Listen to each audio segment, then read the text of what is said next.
Datang dari mana saja Kang Mas dan Mbak Ayu. Hari ini edisi spesial Jateng Bicara bersama dengan Nangkring, ngobrol asik bareng PKK Jawa Tengah. Dan sudah hadir bersama saya nih Kang Mas dan Mbak Ayu untuk pertama kalinya dan membuka untuk edisi Nangkring berikutnya nih Kang Mas dan Mbak Ayu.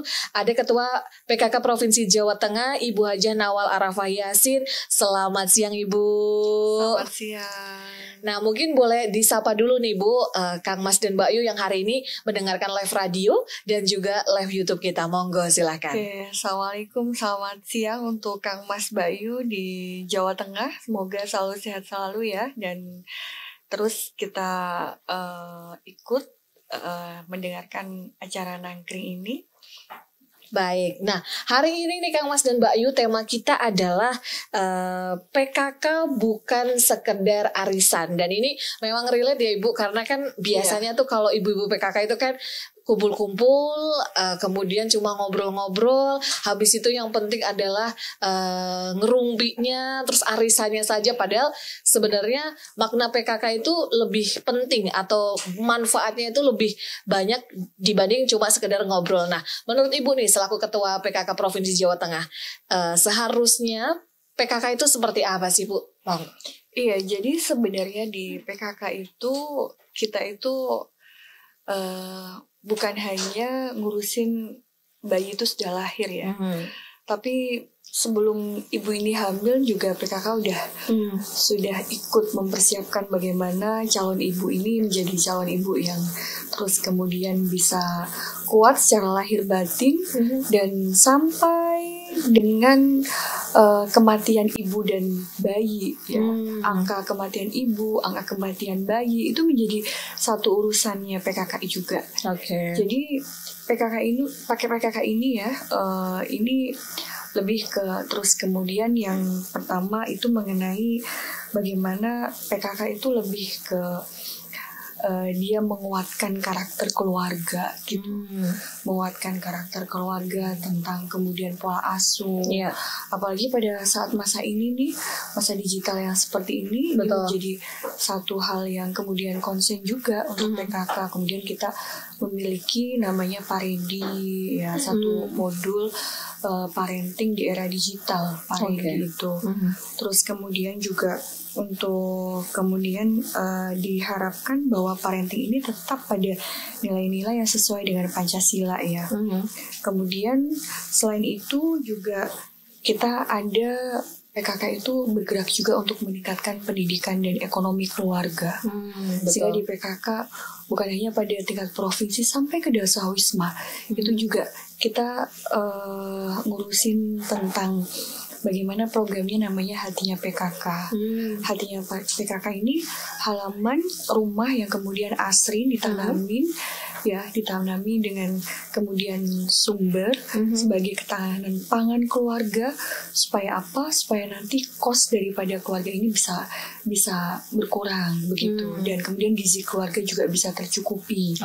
Bukan hanya itu juga, kita juga banyak melakukan pelatihan juga tentang terus kemudian bagaimana memberdayakan ekonomi keluarga. Ya, konsen juga terhadap bagaimana pemberdayaan perempuan sebagai kepala rumah tangga juga. Kita juga giat di beberapa daerah juga untuk kemudian sesuai dengan potensi daerahnya itu apa. Ada nih di Kali Angkrik di Magelang itu food loss-nya tuh banyak Mbak. Sehingga terus kemudian yang kita lakukan bagaimana keluarga ini bisa kemudian memanfaatkan adanya food loss ini dengan kita melakukan pelatihan mikroenzim, terus kemudian itu bisa dimanfaatkan untuk kemudian juga bisa menjadi tambahan ya ekonomi bagi keluarga. Terus juga selain itu di PKK juga ini ada upaya untuk mempertahankan memberikan ketahanan keluarga. Bisa berupa bantuan RTLH, ya kita lakukan itu juga. Terus kemudian ada bagaimana pemenuhan pangan, sandang, kemudian juga tadi RTLH, kemudian juga bagaimana tata laksana rumah tangga yang baik begitu.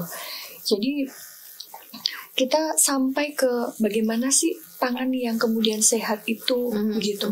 Itu kita melakukan banyak sosialisasi ya dan pendampingan juga Terus kemudian rumah yang tidak layak huni, alhamdulillah ya untuk tahun ini juga kita mendapatkan jatah 100 bantuan RTL untuk PKK ya.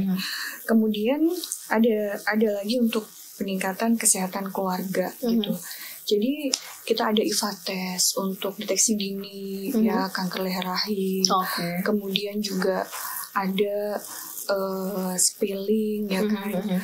Bagaimana spesialis keliling ini bukan hanya untuk dokter anak saja, tapi juga terus objin juga kemudian kita datangkan dan ternyata ketika kita turun di bawah untuk daerah-daerah yang kemudian rawan bencana, kita ada satu program namanya PKK Sigap ini. Ternyata ibu-ibu ini lebih butuh pada dokter jiwa, psikolog. Dan kebanyakan dari mereka itu ya keluhannya adalah depresi, anxiety begitu. Jadi ini juga kemudian diturunkan dalam program spelling kita. Dan ini juga menjadi satu program ya, unggulan daripada pemerintah Provinsi Jawa Tengah juga. Kemudian kalau masalah kesehatan kita banyak ya, termasuk dulu tuh ada yang kemudian jadi program unggulan kita namanya Jateng Gayeng Nginceng Wong Metu. Oh iya betul-betul ya. Itu juga berhasil, terbukti berhasil ya menurunkan angka kematian ibu dan kematian balita ya. Itu juga berhasil dan kemudian sekarang kita tambahi inovasinya menjadi Kencan Bumil namanya. Jadi, Kencan Bumil. Iya. Jadi dari kader-kader PKK ini dia mendampingi, mendampingi, memonitoring bagaimana perkembangan ibu-ibu hamil yang ada, gitu kan. Kemudian juga bukan hanya itu, inovasi yang kemudian akan kita lakukan, kita kolaborasi nih dengan Dinas Kesehatan untuk kemudian ada layanan cek kesehatan gratis ini. Kemudian ada USG yang kemudian menjadi layanan untuk Kencan Bumil tersebut.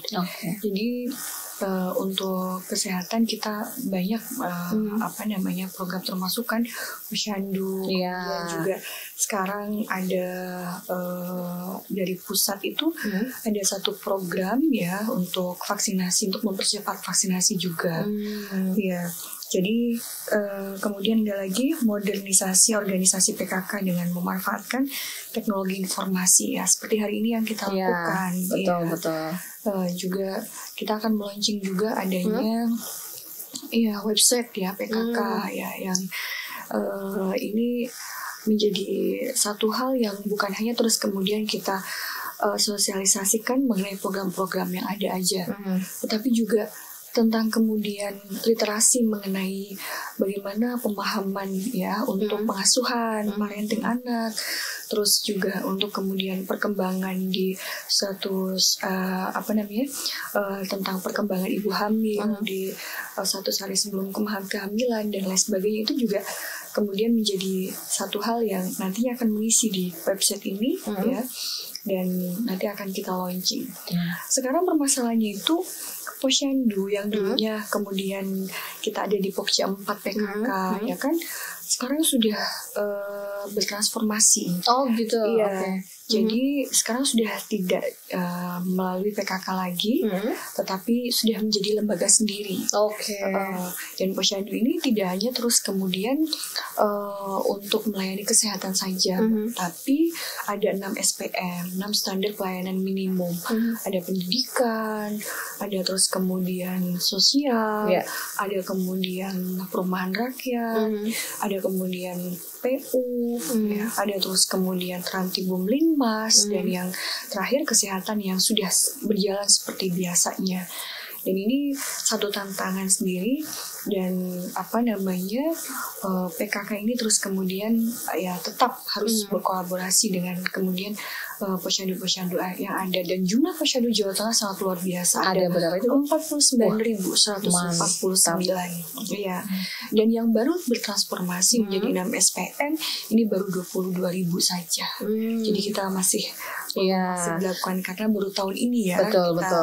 Ada transformasi dan SPM tersebut. Pos yang berdiri sendiri itu ya, Bu ya. Benar. Nah, ini mungkin juga ilmu baru ya. Kadang kan kalau misalkan ibu muda ataupun kadang ada yang begini, Bu, aduh males lah PKK buat apa. Nah, ternyata tadi udah disampaikan oleh Bu Nawal banyak sekali manfaatnya ya, Bu ya. Baik itu bahkan kita pun juga bisa menolong sesama juga ya. Ternyata yang paling dekat dengan tetangga kita ya kita-kita ini. Betul. Nah, tadi juga sudah disinggung tentang teknologi ya, Bu. Zaman sekarang ini kan apa-apa serba digital. Dan bahkan kadang putra-putri kita itu pun juga mereka yang kecil-kecil pun juga teknologinya udah luar biasa. Nah, mungkin sebagai orang tua nih, Bu, salah satunya mungkin juga dari PKK akan mendapatkan ilmunya juga. Kan kita juga harus mengikuti ya agar putra-putri kita tidak terjerumus ke hal-hal yang tidak diinginkan untuk menuju generasi emas tentunya 2045. Nah, biasanya apa yang dilakukan PKK nih, Bu, untuk tetap membekali atau bagaimana sih kita sebagai ibu-ibu muda nih harus mengikuti teknologi ini gitu, Bang? Iya, jadi saya selalu menyampaikan kepada kader bahwa kita itu sekarang di era digital itu kan tidak terus kemudian melepaskan digital ini dengan kemudian anak-anak bagaimana, tapi kita berdayakan dengan mengembangkan kecerdasan anak itu lewat gadget ini, lewat digital ini. Bagaimana gadget ini? Yang pertama itu sebagai sarana untuk anak-anak tuh bisa meningkatkan daya kritis mereka. Maka terus kemudian atas informasi yang kemudian banyak di medsos dan sebagainya itu anak-anak supaya berlatih mana kemudian ini kredibel, supaya berpikir kritis mereka, mana ini baik bagi dia, mana yang bermanfaat, mana yang tidak, mana yang hoax, mana yang kemudian tidak. Jadi ini sebagai alat sarana untuk dia berlatih. Yang pertama supaya bisa berpikir kritis. Betul. Kemudian yang kedua adalah bagaimana dia kemudian bisa meningkatkan untuk dia bisa berkomitmen dan kemudian menjaga etikanya dalam bermedia sosial ini juga, begitu kan. Kadang kita kan juga lupa nih untuk memposting foto anak saja ya kan, Mbak. Itu kan tidak izin. Kita tidak menjaga juga privasinya lah. Ini kita ajarkan bagaimana mereka memiliki etika yang baik dan kemudian berkomitmen atas itu, begitu kan. Bahwa aturan-aturan apa saja yang boleh, yang kemudian tidak boleh, apa yang boleh diakses, mana yang kemudian tidak. Terus kemudian mana yang kemudian ini kita informasi dari orang lain kemudian kita copy paste, kita harus mencantumkan sumbernya misalnya. Ini juga harus kemudian kita ajarkan. Ya. Kemudian yang ketiga, selain komitmen itu, kemudian ketiga kita juga bisa nih mengajarkan anak untuk dia berkolaborasi nih lewat digital ini. Gitu. Dia bisa belajar banyak hal di digital ini. Bisa kemudian dari bukan hanya gurunya adalah lokal di daerahnya saja, tapi kita bisa nih sampai di lintas luar. Bahkan seluruh Indonesia ya, Bu. Seluruh dunia pun juga bisa ya. Iya.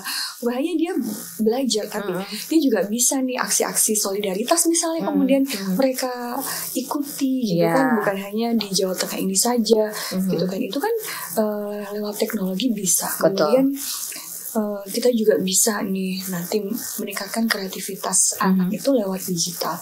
Bukan hanya kita nanti mengajarkan anak untuk hanya sekedar mengkonsumsi ya informasi-informasi itu saja. Tapi dia juga diajarkan untuk bagaimana caranya kreatif ini. Kita misalnya melihat kayak koreografi misalnya, atau misalnya panduan menanam misalnya, kemudian atau memasak misalnya. Kemudian dari situlah ayo kita kembangkan inovasi apa nih kemudian kita lakukan dari apa yang kita lihat tadi, kemudian kita praktekkan. Ternyata bisa membuat satu karya yang sangat luar biasa.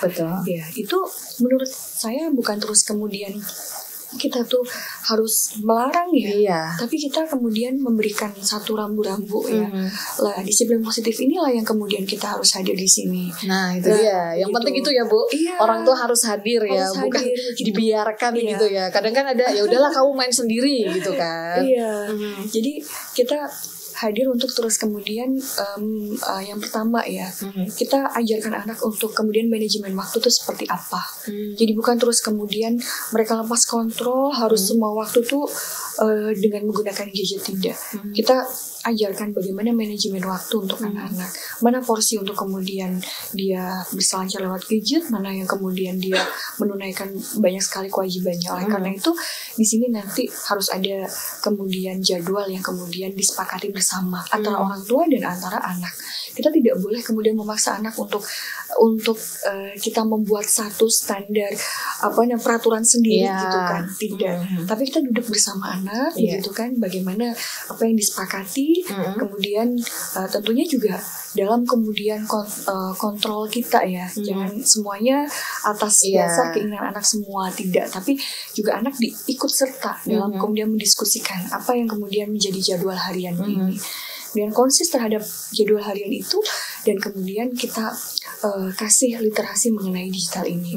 Ini yang kemudian tidak boleh karena apa. Ini kadang-kadang tuh orang tua lupa, Mbak, dalam melarang anak-anak itu hanya tidak boleh. Tapi sekarang itu anak-anak sudah kritis sekali ya. Betul. Jadi anak-anak tuh butuh kemudian alasannya apa ya tidak boleh itu, begitu. Berarti memang harus lebih jelas ya. Jangan cuma nggak boleh gitu ya.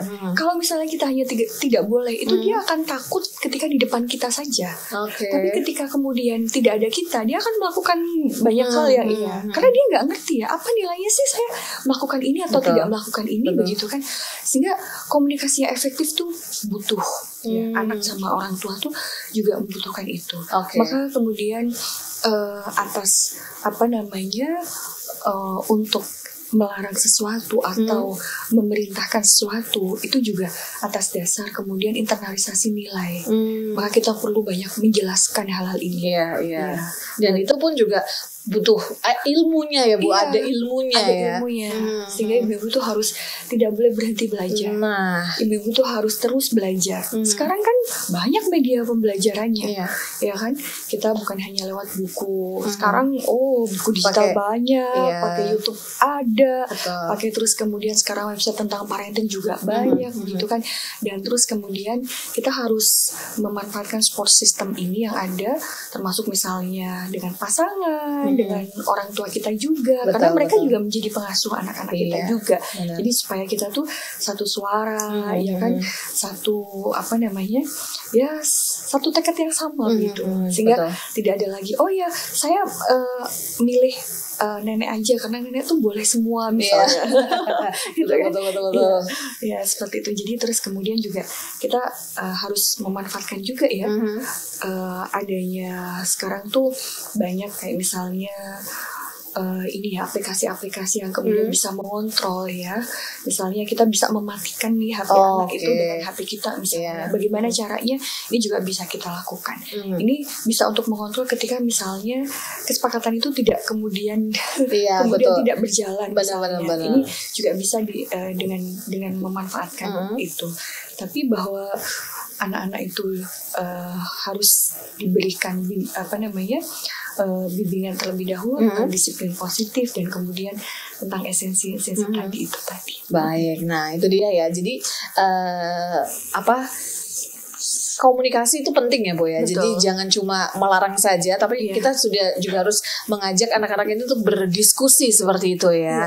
Jadi mereka akan paham. Nah, sekarang kita mau tanya nih Bu, banyak yang bilang kalau perempuan itu adalah ras terkuat di bumi. Iya kan? Berarti kan ibu-ibu PKK ini adalah memang ras terkuat di bumi. Ini mungkin ini laki-laki pada setuju nih Bu. Nah, menurut Ibu nih sejauh mana sih PKK ini juga ikut membantu nih program pemerintah Provinsi Jawa Tengah? Iya, jadi kalau sudah ibu-ibu sudah bersatu bahaya kan? Iya. Jadi itu terbukti sekali ya. Ini banyak program-program Pemprov itu yang terus kemudian kita kolaborasikan dengan PKK. Begitu, termasuk misalnya ini ya tentang kekerasan. Ini kan tinggi nih kekerasan terhadap anak, kekerasan terhadap perempuan di Jawa Tengah itu tinggi, termasuk bullying juga. Dan kekerasan KDRT masih menjadi PR kan untuk kita. Terus kemudian PKK hadir nih, kita latih dengan kader perak namanya, kader paralegal, ya, kader paralegal. Jadi dia dilatih paralegal di situ, kemudian dibekali untuk bagaimana nanti mendampingi korban-korban kekerasan yang ada, bagaimana juga jadi pengacara kecil ya.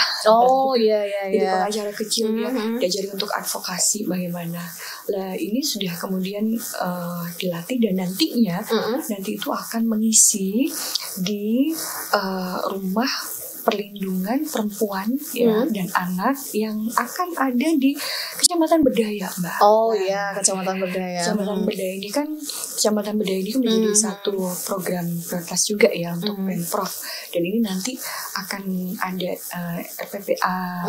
Nah di situ nanti kader-kader yang sudah dilatih ini akan masuk di situ, dan pos bantuan hukum ini juga masih saya upayakan untuk nantinya di setiap desa di Jawa Tengah ini ada pos bakumnya, ada pos bantuan hukumnya lewat kader-kader PKK yang kemudian dilatih ini. Ini.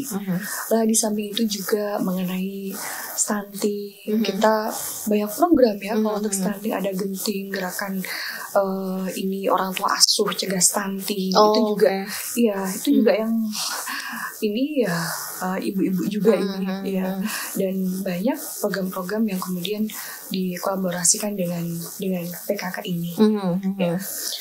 Nah itu kalau untuk pemerintah Provinsi Jawa Tengah ya.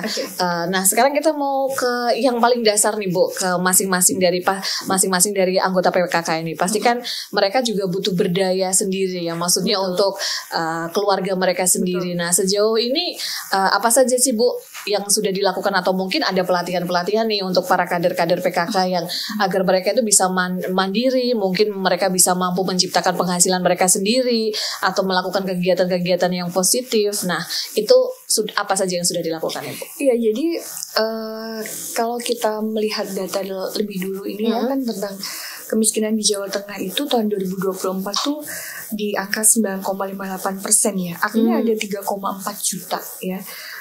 Ini juga termasuk perempuan, sehingga ini bagaimana di PKK ini ada UP2K nih namanya.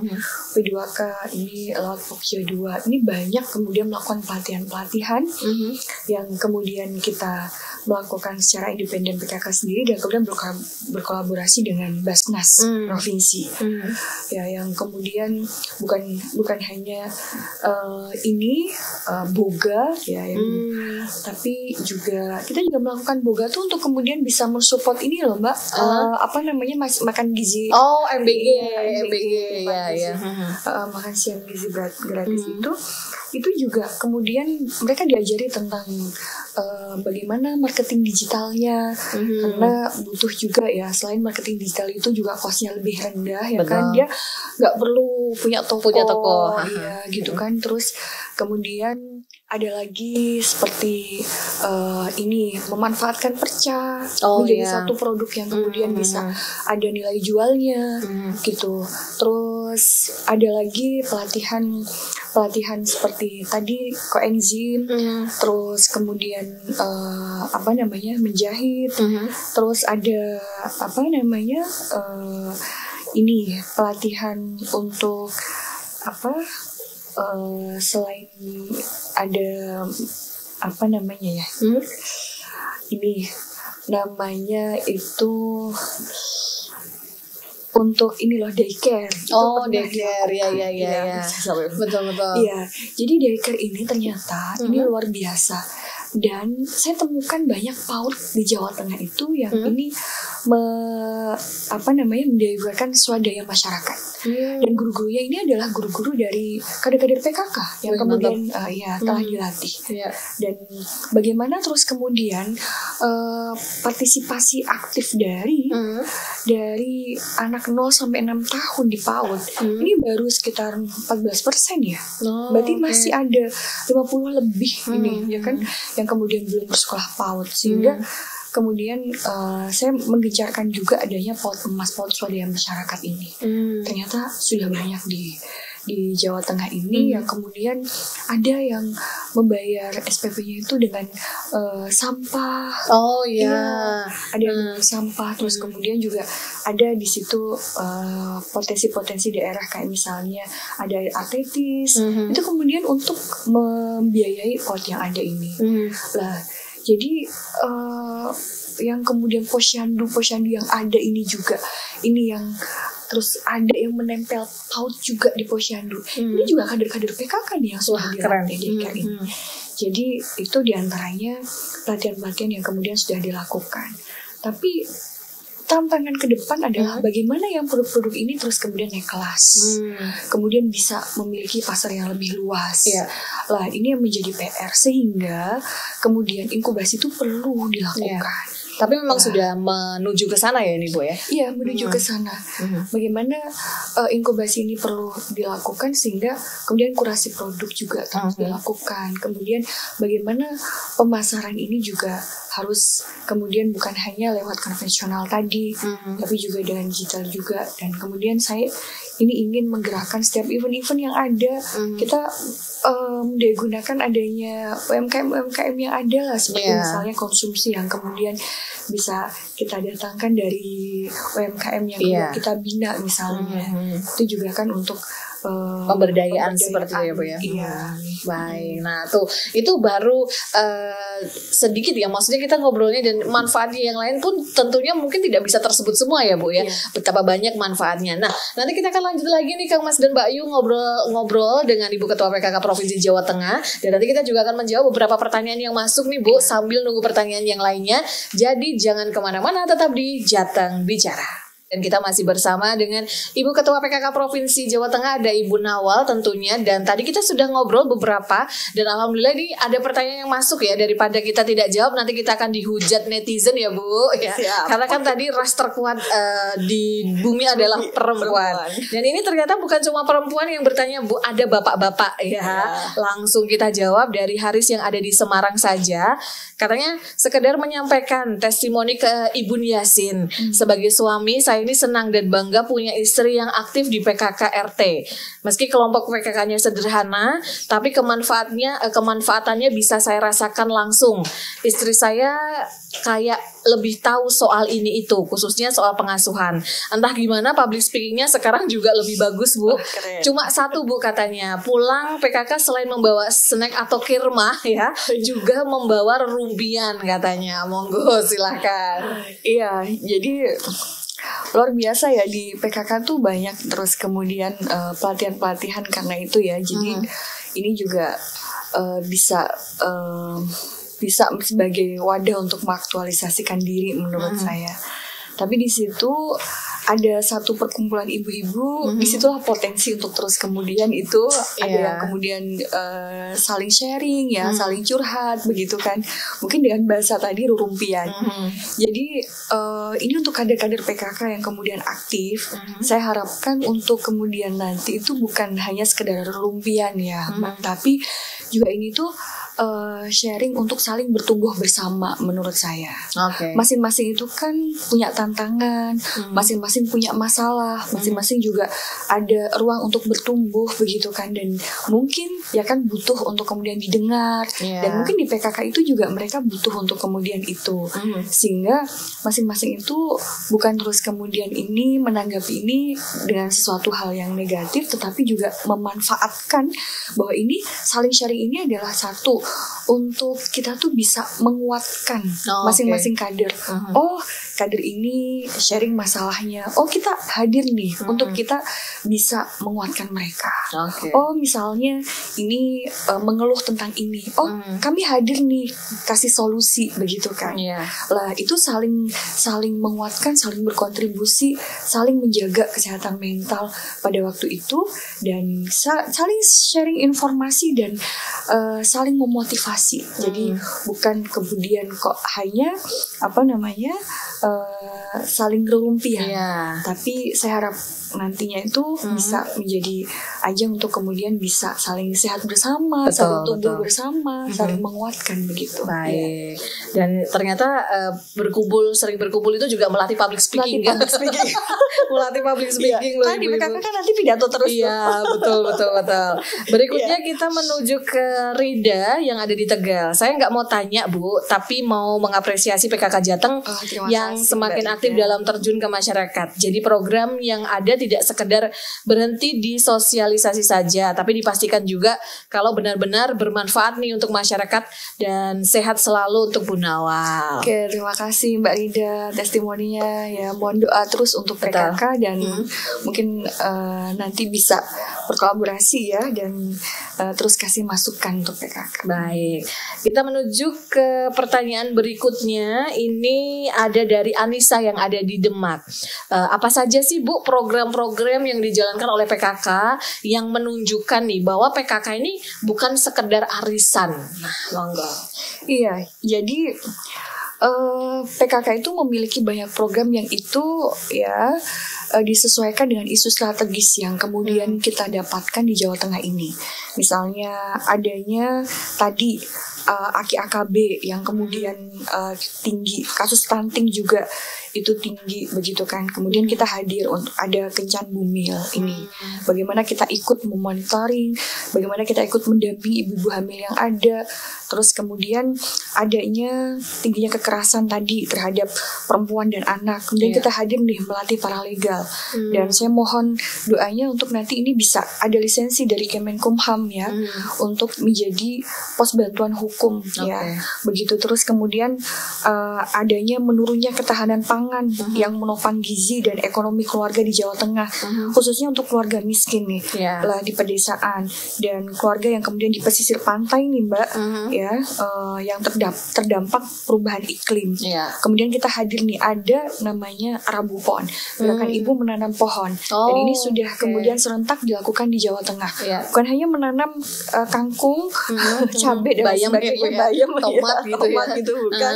Tapi juga kita memberikan bantuan untuk ayam petelur. Oh, ayam petelur. Iya, ayam petelur. Dan sebenarnya kalau kita hitung itu satu keluarga kemudian memiliki sekitar 10 ayam petelur saja, itu bisa memenuhi bukan hanya makanan ya untuk ketahanan pangan pada hari itu, tapi juga untuk menambah income juga sebenarnya. Ya. Kemudian ada kerusakan lingkungan, ya kan, sehingga kita memiliki ya karena bencana dan lain sebagainya, sehingga kita memiliki namanya sigap, ya, Pepana sigap, PKK sigap bencana namanya. Kita sudah lakukan itu di daerah Banjarsari ya, di Sayung itu di Banjarsari, dan kemudian kita kolaborasi semua APD nih. Ada kemudian khitanan massal juga kita kolaborasikan dengan ini Sultan Agung, Rumah Sakit Sultan Agung. Ada sekitar 35 anak ya. Yang terus kemudian ada juga untuk bantuan pangan murah itu dengan Disanpan juga.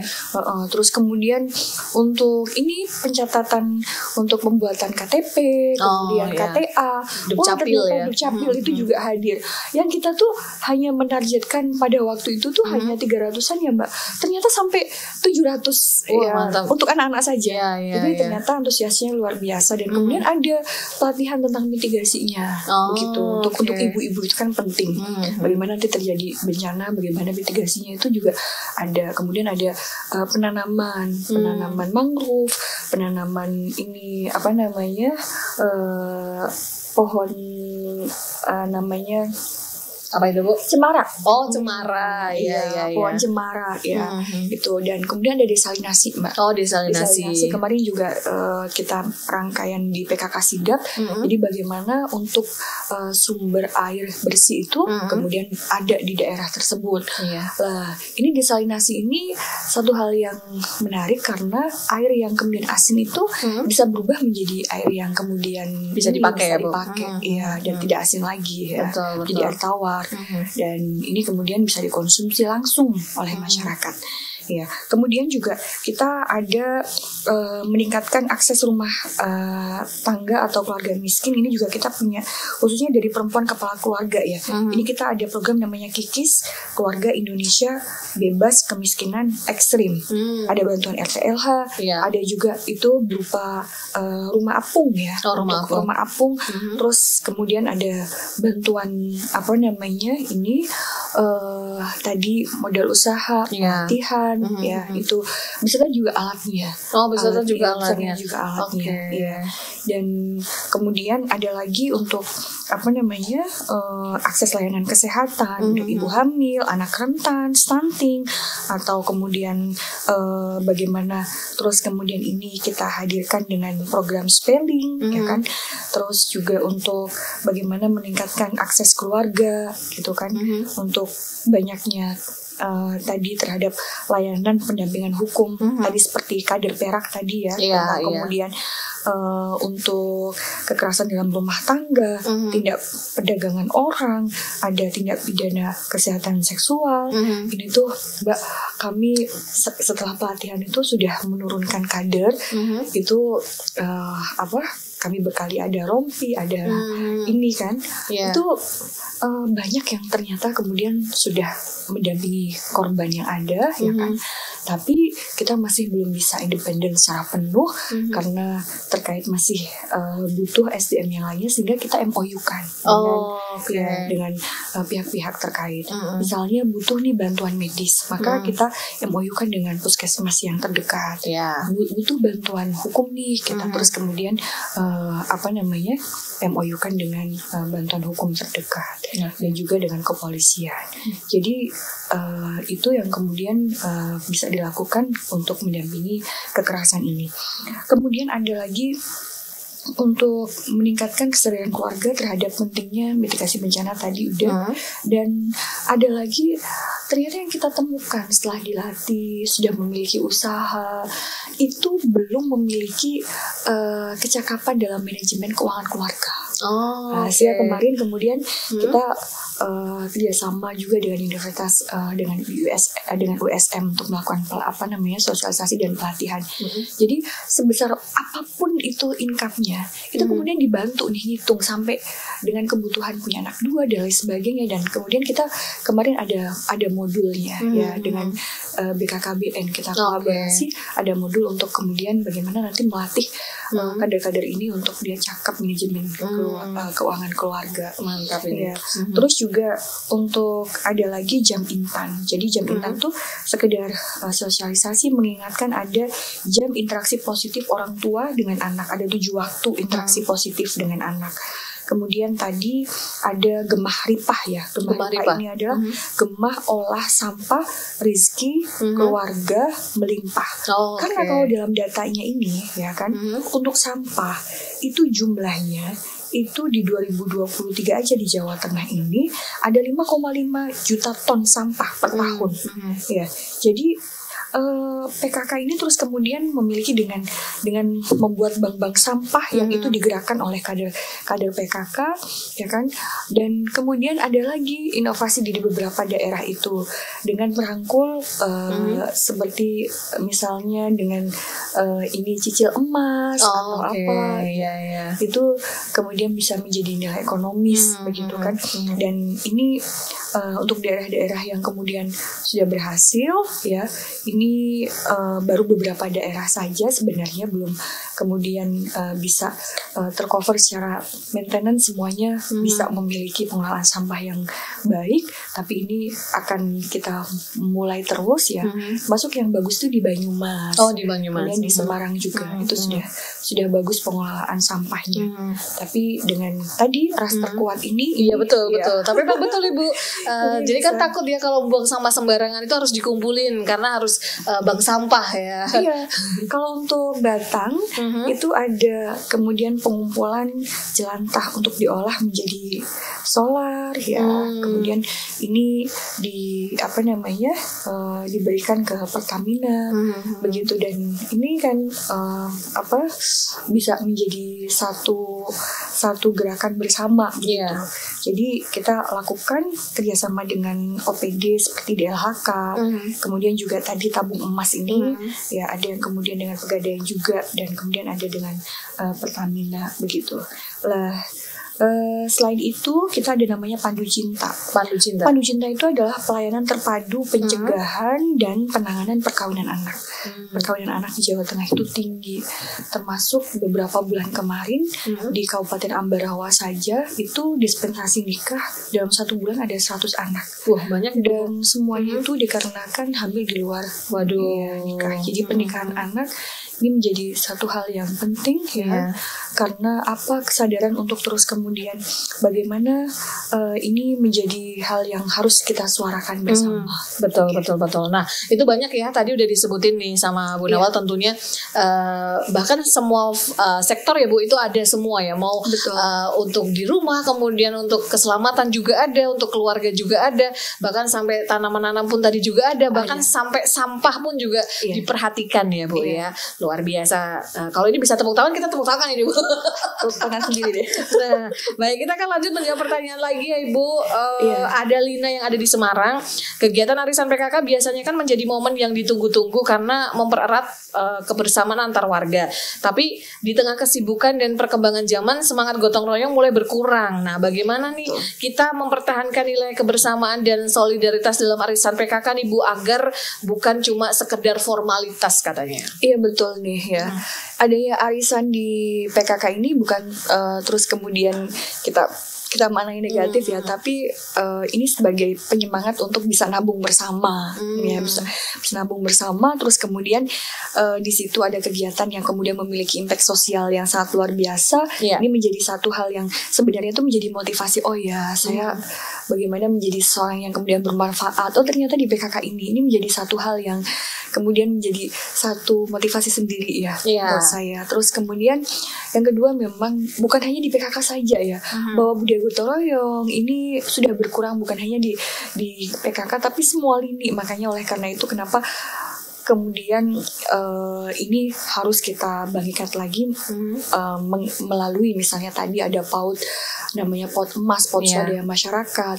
Kemudian juga di di posyandu-posyandu itu saya menggerakkan untuk pelayanan bidang sosial. Itu bukan hanya kemudian yang menjadi pikiran adalah bagaimana anggaran di dinas sosial itu kemudian sampai kepada kepada masyarakat, tetapi juga ada andil bagaimana masyarakat ini juga swadayanya kemudian kita gerakkan dan itu untuk membantu. Makanya ada Jumat Berkah misalnya, ada kemudian yang di Tulip itu namanya Bagor Mas. Jadi gerakan 1.000 rupiah untuk masyarakat begitu. Jadi mereka jimpitan jimpitan jimpitan 1.000-an. Dan luar biasa ternyata setelah beberapa waktu tuh saya tanya kasihnya berapa Mbak, ada 11 juta. Wah 11 juta ya luar biasa ya. Dan itu nanti kembali untuk kemanfaatan daripada warga sendiri. Misalnya untuk duafa, untuk fakir miskin, untuk misalnya jenguk orang sakit dan lain sebagainya. Dan ini mulai digerakkan oleh karena itu memang ya butuh mungkin nanti ada gerakan untuk ini bagaimana membangkitkan swadaya masyarakat lagi untuk nanti kemanfaatannya juga kembali kayak tadi ya, bukan hanya Jumat Berkah saja, tapi nanti juga misalnya ada seperti misalnya ya dulu tuh sering kita kan ada kayak kerja bakti bersama begitu kan, membersihkan sebulan sekali gitu kan. Jadi itu bisa kemudian dilakukan. Jadi upaya-upaya untuk itu harus dipantik terus ya. Tidak kemudian kita akhirnya ya kita nunggulah layanan nanti dari pemerintah apa kan. Enggak, tapi kita harus kemudian betul-betul pemerintah juga tidak bisa berdiri sendiri. Pemerintah juga butuh kemudian masyarakat ini ikut andil, ikut bergerak untuk sama-sama menciptakan kesejahteraan masyarakat di Jawa Tengah ini. Oke, baik. Nah, kita kan kadang juga penasaran nih, karena kan Ibu kan selalu mengawal ya PKK ini ya tentunya ya. Bahkan kemarin juga sempat masuk di PKK juga kan tentunya kan Ibu ya. Nah pasti kan ada nggak cuma suka ya. Kalau suka itu pasti kita wah ya enak gitu. Oh masyarakatnya pun gampang. Nah dukanya ada nggak sih Bu? Misalkan wah kita udah sosialisasi segala macam, tapi kenyataannya di daerah ini aduh nggak pada ini gitu. Nah, iya. Jadi kalau saya memaknai itu bukan masalah atau duka ya, tapi itu tantangan.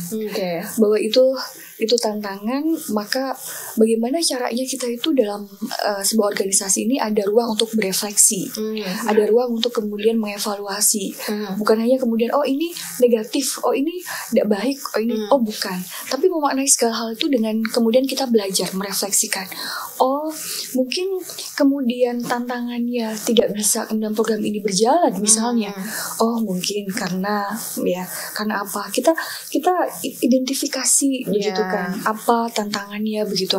Ketika kita mindsetnya adalah masalah, itu nanti akan menjadi down loh. Jadi saya selalu mengambil diksinya itu adalah tantangan. Ini tantangan, ayo kita bareng-bareng, ayo kita terus kemudian ini. Jadi biasanya ya kita duduk bersama misalnya gitu. Jadi mulai komunikasi bahwa ini tuh apa. Hanya misalnya permasalahan komunikasi kebanyakan ya kan. Ini kan berarti harus kemudian kita kita refleksikan bersama-sama. Kemudian ada ruang untuk kemudian kita oh iya ini tidak baik, maka yang baik seperti apa ya? Ya itu bukan hanya pada saya saja suaranya. Kita harus bersama-sama dalam menentukan satu keputusan. Saya juga kemudian melibatkan yang lain untuk terus kemudian kita bisa nyengkuyung bersama-sama begitu. Betul. Tantangan tetap ada ya terkait ini ya kan. Misalnya anggaran kurang, misalnya kemudian komunikasinya yang kemudian dan kemudian ada banyak tahapan yang kemudian ternyata kita tidak bisa menjangkau secara luas semuanya, sehingga terus kemudian kita kolaborasi sekarang dengan universitas-universitas yang ada, seperti rencananya nanti dengan Undip tuh untuk bagaimana mahasiswa juga ikut bergerak melawan stunting. Ternyata mereka sudah bergerak dalam KKN tematiknya itu mereka sudah memiliki tema namanya kesehatan reproduksi, dan jauh terlampau ternyata mereka sudah melakukan ini program-program PKK dan namanya juga sama, genting namanya. Jadi mahasiswa sudah belajar masak ASI begitu. Padahal mereka masih mahasiswa ya Bu ya. Jadi ini juga tidak bisa kita berdiri sendiri. Dan tantangannya lagi, ibu-ibu itu kan ibu-ibu itu bukan hanya dari ibu ketua PKK, tapi juga banyak sekali ada ibu literasi, ada bunda literasi, ada bunda PAUD, ada terus kemudian ada Dekranas dan sebagainya. Itu kadang-kadang banyak yang masuk tuh, bagaimana ini Bu, saya kok bingung lah, sehingga kemudian bagaimana saya selalu mengingatkan ibu-ibu ketua PKK yang ini dalam satu peran, dalam satu terus kemudian dia itu turun ke masyarakat, itu sudah mewakili bunda-bunda semuanya. Jadi ketika misalnya di Posyandu, dia menjadi ketua Posyandu, kemudian ada PKK-nya di situ, terus kemudian ada pojok baca di situ. Di situ berarti ada bunda literasi, kemudian ada PAUD-nya di situ, ada bunda PAUD di situ, begitu. Jadi kita bisa kok satu peran, tapi kemudian bisa bergerak dengan semua fungsi. Mantap, semua tugas-tugas fungsional yang kemudian kita sandang. Jadi banyaknya kemudian budak-budak ini bukan menjadi satu hal yang kemudian jadi masalah yang kemudian membebani, tidak. Betul. Tapi ini malah tambah menjadi satu hal yang memotivasi kita untuk kita lebih bisa mengisi banyak lini, mengisi banyak kemanfaatan begitu. Nah itu dia, itu yang diharapkan ya. Kalau bukan raster kuat nggak bisa kayak gini. Betul. Baik, kita akan istirahat dulu dari Jateng Bicara nih Bu. Nanti kita akan lanjut lagi untuk menjawab beberapa pertanyaan ya. Jadi jangan kemana-mana, tetap di Jateng Bicara. Ini sudah di sesi terakhir sebelum nanti Bu Nawal akan closing statement nih Kang Mas dan Mbak Yu. Kita akan menjawab pertanyaan dari Rahma Bu yang ada di Pekalongan. Melalui kegiatan arisan PKK, ibu-ibu ini sering saling bertukar pengalaman hidup katanya. Terus bagaimana kegiatan ini dapat dikembangkan Bu menjadi wadah agar bisa meningkatkan kesadaran pentingnya kesehatan mental dan keseimbangan peran perempuan nih dalam keluarga. Monggo silakan. Jadi untuk keseimbangan peran perempuan dalam keluarga ini justru PKK ini hadir untuk terus kemudian dia bisa melalui banyak sekali ya, supaya dia bisa maintenance terhadap beberapa peran yang ada, dia bisa kuat terhadap beberapa peran yang ada. Maka lewat pelatihan, lewat terus kemudian tadi ya adanya sosialisasi dan adanya kemudian edukasi mengenai bagaimana ketahanan keluarga itu juga ada di PKK, ketahanan ekonomi, terus kemudian juga pendidikan di situ juga ada, bagaimana parenting juga ada, itu kan juga mendukung untuk dia memiliki peran yang seimbang dalam keluarga ini. Jadi bagaimana bahwa peran ini kan, peran perempuan ini bukan kemudian peran yang kemudian tradisional seperti dulu ya, yang hanya terus kemudian masak gitu kan. Betul. Tapi justru PKK ini hadir lewat kemudian programnya ini untuk kemudian mendukung di peran-peran saat ini. Apa itu misalnya sebagai mitra ya kan, bahwa dia sebagai mitra sejati bagi suaminya. Lah lewat PKK ini sebagai sumber belajarnya juga, sebagai dia juga bisa mengaktualisasikan dirinya juga di PKK, dia juga belajar banyak di PKK gitu kan, dan dia juga bisa lebih berarti lewat kebermanfaatannya dia di PKK. Kemudian juga dia bisa nih sebagai kemudian untuk pencari nafkah ya kan, lewat tadi pelatihan-pelatihan pemberdayaan ekonominya ada, kemudian dia memiliki satu usaha di situ juga untuk mendukung peran itu. Terus kemudian sebagai pendukung ya kan, sebagai pendukung untuk menjadi penenang pasangan, penenang anak-anak gitu kan, itu juga bisa loh kita belajar dari PKK itu gitu kan. Terus kemudian sebagai pengelola rumah tangga juga lah, sebagai pengelola rumah tangga tadi sudah ada kayak misalnya pelatihan manajemen keuangan, itu juga bisa kemudian didukung. Peran-peran ini justru PKK itu hadir untuk mendukung keseimbangan peran perempuan ini, begitu. Mantap. Itu yang kemudian bisa kita lakukan. Lah untuk mental health di sini, jadi kita kemudian ada tadi konseling mengenai psikologi itu, ya kan. Terus kemudian kita hadir juga di spelling itu ada dokter-dokter jiwa. Tapi bahwa terus kemudian kesadaran kita, kita tidak bisa mengandalkan kesehatan mental kita tuh terhadap orang lain. Kita harus memanage diri kita sendiri untuk kita memiliki kesehatan mental. Kita memiliki anxiety, kecemasan, kita memiliki stres, kita memiliki depresi dan sebagainya. Dan itu tuh bisa kita kelola sendiri. Maka saya harapannya nanti kader-kader PKK tuh bisa kemudian mengontrol ini, karena apa, ternyata antara kesehatan mental dengan kesehatan fisik itu sangat dekat sekali. Betul. Kayak misalnya penyakit GERD aja, saya pernah mengalami penyakit, ternyata itu bisa kemudian berkurang itu dengan mengelola anxiety saya, mengelola kecemasan saya. Oh ya, ternyata lebih dekat, sehingga apa-apa yang kemudian tidak bisa kita kontrol itu sudah tidak usah kita overthinking misalnya. Kemudian kita lebih kemudian berinteraksi dengan kemudian yang tidak toksik misalnya, ya kan, itu menjadi pilihan gitu kan. Bagaimana relasi untuk kemudian mendukung kita ini juga merupakan satu pilihan juga bagi kita. Terus juga kemudian bagaimana kita membangun kemudian kesadaran untuk tidak overthinking, untuk kita juga memanage stres kita, begitu kan. Ini juga bisa dilakukan di samping ini juga kita butuh ahli, tapi juga ada juga gitu kan usaha kita untuk kita bisa mesehatkan mental kita terlebih dahulu. Betul. Baru setelah upaya-upaya itu kemudian kita lakukan. Ternyata masih butuh ahli nih. Kita butuh ahli, karena untuk misalnya konseling saja gitu kan, kalau semua hanya butuh konseling ya akan terbatas. Jadi itu mungkin ini menjadi satu masukan ya, adanya pelatihan mental health itu di PKK sampai ke kader-kader sampai ke bawah gitu kan, untuk dia bisa menjadi kuat mentalnya, menjadi perempuan yang berdaya begitu. Mantap, luar biasa. Karena memang perempuan tidak boleh stres ya Bu ya. Karena kalau sudah stres kacau semua rumah ya. Baik, karena waktunya juga sudah mepet sekali nih Kang Mas dan Mbak Yu. Jadi mohon maaf kalau misalkan ada pertanyaan yang tidak dijawab ya, karena PKK itu nanti akan hadir seminggu 2 kali ya di Jateng Radio. Nanti bisa langsung bertanya-tanya langsung di kesempatan berikutnya. Nah, sebelum kita pamit, closing statement dari Bu Nawal selaku Ketua PKK Provinsi Jawa Tengah untuk Kang Mas dan Mbak Yu yang mendengarkan live radio dan juga live YouTube. Monggo silakan Ibu. Iya. Jadi PKK itu bukan hanya wadah untuk hanya sekedar arisan ya. arisan itu merupakan satu kegiatan saja di antara banyak kegiatan yang lain yang kemudian ini menjadi program yang kemudian fokusnya adalah bagaimana kita bisa memberdayakan keluarga-keluarga yang ada di Jawa Tengah ini, bahwa kita hidup khairun nas anfa'uhum linnas, bahwa manusia sebaik-baiknya manusia adalah bermanfaat bagi yang lain. Dan ini menjadi salah satu hal yang kemudian bisa kita lakukan lewat wadah PKK ini. Bagaimana kita mengurusi bukan hanya dari kesehatan anak, kesehatan ibu saja, tetapi juga kemudian kita bisa memberdayakan perempuan-perempuan ini menjadi perempuan-perempuan yang hebat, yang berdaya.